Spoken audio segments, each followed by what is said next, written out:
Pasilip ko lang sa inyo ang step by step na ginawa kong proseso sa pag-finish ng nguling ng salang ito. Lamang solvent based lahat ng mga materialis na ginamit natin dito. Mula preparasyon hanggang finishing. Una ay nilinis muna natin yung surfaces. Ginamitan natin ng scraper para matanggal yung mga bubuong simento. Tapos ay niliha natin gamit ang number 80 grit na liha. Tapos ay tinabas na natin yung malalaking cracks ng simento para lumaki yung awang at makapasok yung ating imamasilya. Yung mga maliliit na cracks o mga hairline cracks, hinayaan na natin yun. Tapos ay minasilihan na natin ng concrete epoxy, yung A&B. Pagkatuyo nitong concrete epoxy ay lilihain natin to. Pagkatapos nating maliha ay pinahiran natin to ng epoxy primer.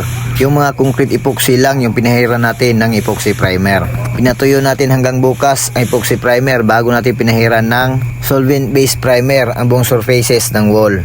At pagkatapos matuyo ng primer ay nagmasilya na tayo ng solvent based na putty or cast. Bali 3 patong yung ginawa natin sa cast, at pagkatuyo ng ikatlong patong at na-retouch na yung mga lubog-lubog ay numpisa na natin magliha.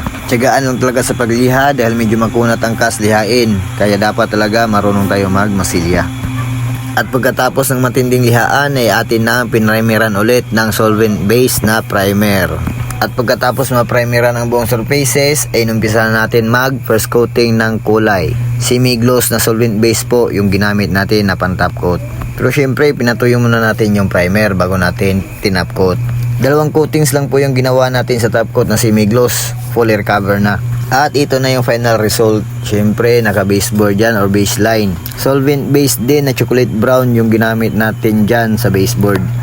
Lamang radadabay. Tagum City location po sa lahat ng mga nagtatanong. Pagkalabli.